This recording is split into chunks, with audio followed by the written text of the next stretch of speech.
നമസ്കാരം. ഇറാനിലെ യുദ്ധം അവസാനിക്കാൻ വഴി തെളിഞ്ഞതോടെ സ്വർണ്ണവില കുതിക്കുന്നു. US ഇറാനിൽ നടത്തുന്ന ആക്രമണം അവസാനിപ്പിക്കാനുള്ള ചർച്ചകൾ നടക്കുന്ന സമയം തന്നെ സ്വർണ്ണവില കൂടുകയാണ്. സമാധാന ശ്രമങ്ങൾ വിജയിച്ചാൽ ഇനിയും വില വർദ്ധിക്കാനാണ് സാധ്യത. ഇന്ന് ഗ്രാമിന് 45 രൂപ വർദ്ധിച്ച് 14,010 രൂപയിലെത്തിയിട്ടുണ്ട്. പവന് 360 രൂപ വർദ്ധിച്ച് 1,12,080 രൂപയുമായി. രാജ്യാന്തര വിപണിയിലെ മാറ്റമാണ് ഇന്ത്യയിലും പ്രതിഫലിക്കുന്നത്. ഇന്നലെ ഔൺസിന് $4,748 എന്ന നിലയിലാണ് സ്വർണം ക്ലോസ് ചെയ്തത്. ബ്ലൂംബർഗിന്റെ കണക്കനുസരിച്ച് വരുന്ന ആഴ്ചയിൽ ഇനിയും വില ഉയരാനാണ് സാധ്യത. സ്വർണ്ണവിലയിൽ ചാഞ്ചാട്ടം പ്രകടമാണ്. കഴിഞ്ഞയാഴ്ച സ്വർണത്തിന് വില കൂടുകയും കുറയുകയും ചെയ്തിട്ടുണ്ട്.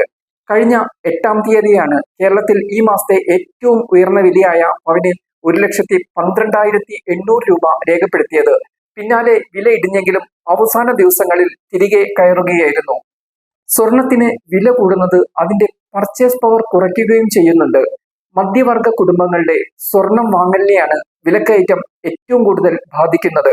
കഴിഞ്ഞ വർഷം ഏപ്രിൽ മാസം സ്വർണ്ണവില 1 ലക്ഷത്തിൽ താഴെയായിരുന്നു. ഈ വർഷം ഇപ്പോൾ 1 ലക്ഷവും കവിഞ്ഞ് വില മുന്നോട്ട് കുതിക്കുകയാണ്. സ്വർണ്ണവില കൂടിയത് വാങ്ങൽ ശേഷി വല്ലാതെ കുറച്ചിട്ടുണ്ട്. വാങ്ങൽ ശേഷിയിൽ 30 മുതൽ 40% വരെയാണ് ഇടിവ് രേഖപ്പെടുത്തിയത്.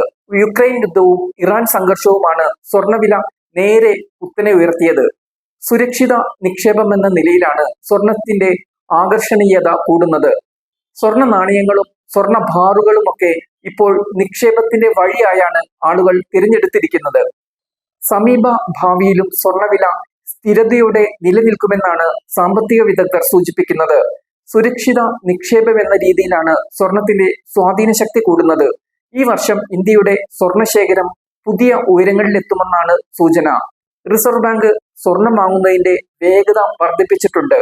ഡോളറിന്റെ സ്വാധീനം കുറയ്ക്കുന്നതിനുള്ള ഒരു മാർഗമായിട്ടാണ് ഇന്ത്യ, ചൈന, റഷ്യ തുടങ്ങിയ രാജ്യങ്ങൾ സ്വർണത്തെ കാണുന്നത്.